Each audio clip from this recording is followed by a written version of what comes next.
Ora, Olivéria Santos, do Chega. Muito obrigada, Sr. Presidente, senhoras e senhores deputados, senhoras e senhores membros do Governo Regional. Para o Chega, falar de aborto é falar de não há vida. Mais do que falar da interrupção voluntária da gravidez, devemos falar de natalidade. Porque o que precisamos é que nasçam mais bebés. O que precisamos é de defender a vida. E defender a vida e a natalidade vai muito mais além do que apenas de questões de saúde. Defender a vida e defender a natalidade passa por ter políticas que apoiem as famílias, que deem dignidade laboral a todos os trabalhadores, que haja lugares nas creches para os filhos dos pais que trabalham, que se apoiam mais as grávidas, que haja habitação para os casais jovens, que, como bem sabemos, neste momento é um problema grave, porque se debatem esses jovens, é um problema gritante com a falta de habitação. Precisamos, sim, é de apoiar as mulheres, é de apoiar as suas famílias para que não tenham que recorrer à interrupção voluntária da gravidez com o pretexto de não terem condições de criar ou de cuidar dos seus filhos.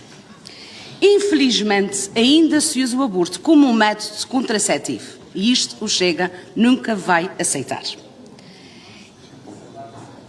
Por outro lado, também não podemos coartar a liberdade de consciência dos profissionais de saúde, que a mim parece-me que é o que o Bloco de Esquerda pretende com esta iniciativa. Sr. Deputado, até me parece inconstitucional o que pede aqui nesta medida. Portanto, vamos admitir profissionais de saúde que, se não forem, ou que se forem objetores de consciência, ou se não forem objetores de consciência, vamos ter que escolher o médico que não é objetor de consciência para o Serviço Regional de Saúde.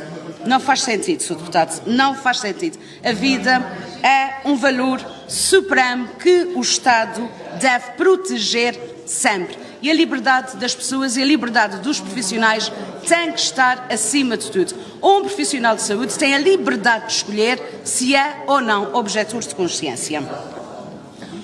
O aborto é, sem dúvida, uma tragédia, uma falha do Estado. E é uma falha porque não apoia devidamente a maternidade, não apoia devidamente a família, não apoia devidamente a natalidade. E aí é que está mal. Não é em criar condições e ferramentas para a interrupção voluntária da gravidez. O que precisamos é de criar ferramentas e condições para as famílias poderem ter filhos em condições. Não precisamos de medidas como aquelas que o PAN nos traz aqui hoje, que, Sr. Deputado, a meu ver, mais não é do que incentivar a interrupção voluntária da gravidez. Defendemos que todas as mulheres tenham a possibilidade de fazer escolhas verdadeiramente livres, informadas e apoiadas, sem dúvida que sim.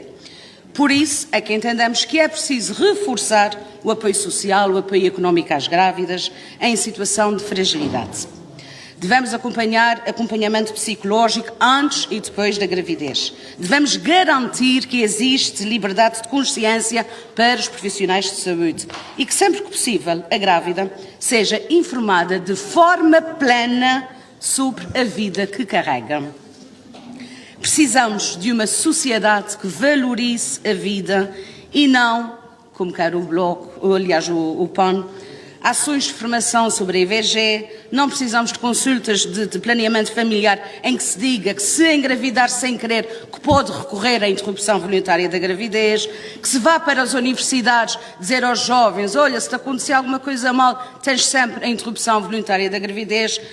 Para o Chega é imperativo, é defender a vida, porque a vida é um imperativo ético, é social, é humano e tudo o que seja contra a vida não merece a concordância do Chega. Muito obrigada, Sr. Presidente. Télia Cardoso, do Chega. Também considero um não assunto. Aliás, eu fiquei surpreendida na Comissão a falta de objetividade da análise desta questão. Mas respondendo em primeiro lugar ao Sr. Deputado do PAN, em relação ao apoio psicológico.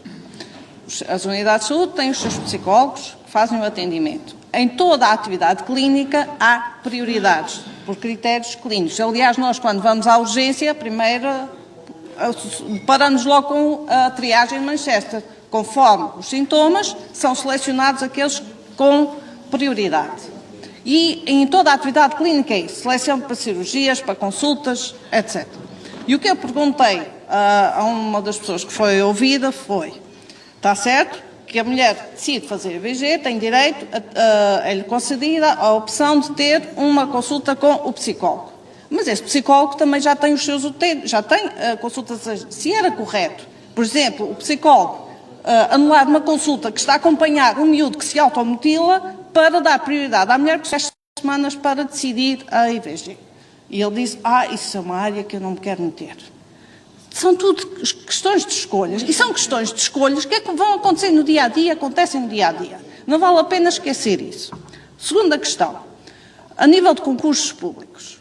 Concursos públicos vem uma série de critérios, licenciatura, etc. E depois, surpreendida, vejo que o Bloco de Esquerda coloca lá como critério não ser objetor de consciência, para resolver um problema da obstetrícia, poder fazer IVG no hospital.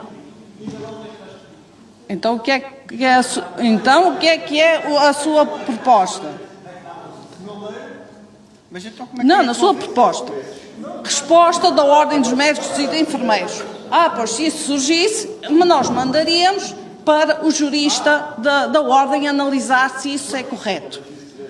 Da mesma forma que considero que isso não é correto, também não é correto perguntar por lá uns critérios: olha, tenciona ter filhos nos próximos 5 anos, porque eu tenho turnos para organizar, e quem tem filhos até 12 anos tem direito a não fazer turnos para dar apoio a menores. É legítimo da unidade de saúde perguntar isso, senão, se aquela profissional vai ter filhos, ele fica a mesma com 100 profissionais para organizar turnos, mas problema seu. Isso são direitos que estão consagrados, não se pode pôr em requisito de acesso a concursos públicos. Senhora deputada Andréa Cardoso, onde é que há condicionamento em uma pessoa ir ao continente fazer IVG? Estamos aqui a falar de pessoas de faixas etárias de 20 e de 30 que estão habituados a andar de avião. Eu até pensei que a viagem de avião era uma limitação que trazia algum risco para a saúde. Perguntei isso à Ordem dos Médicos. Não, a viagem de avião não traz qualquer risco. Após fazer IVG, a pessoa pode viajar. Então, qual é o problema de ir fazer o procedimento no lugar X ou Y? Qual foi a resposta? Porque os técnicos administrativos que estão nos serviços de deslocação de doentes vão ver lá a credencial e vão ver que é para a clínica Y. E que toda a gente sabe que aquela clínica Y só faz IVG. E eu perguntei: mas então aqueles profissionais que estão nos serviços de deslocação de doentes é menos profissional, está menos sujeito ao sigilo do que o administrativo que está de apoio à consulta?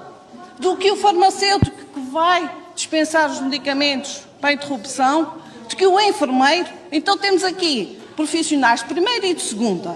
E o Serviço Regional de Saúde tem que defender o direito à IVG daqueles profissionais de segunda que não sabem cumprir. Temos que separar aqui duas questões. O Serviço Regional de Saúde é para prestar cuidados de saúde. E está a fazê-lo, na medida das suas possibilidades, com os recursos que tem. Estamos aqui a falar de questões de acabar com preconceitos, de acabar com pessoas que se põem a avaliar a vida dos outros, se aquela fulana A ou B deveria fazer ou não IVG. Isto é uma questão de educação. E a educação demora anos. Não é o Serviço Regional de Saúde que tem a obrigação de educar a sociedade. O Serviço Regional de Saúde só tem a obrigação de uma coisa: proporcionar cuidados de saúde.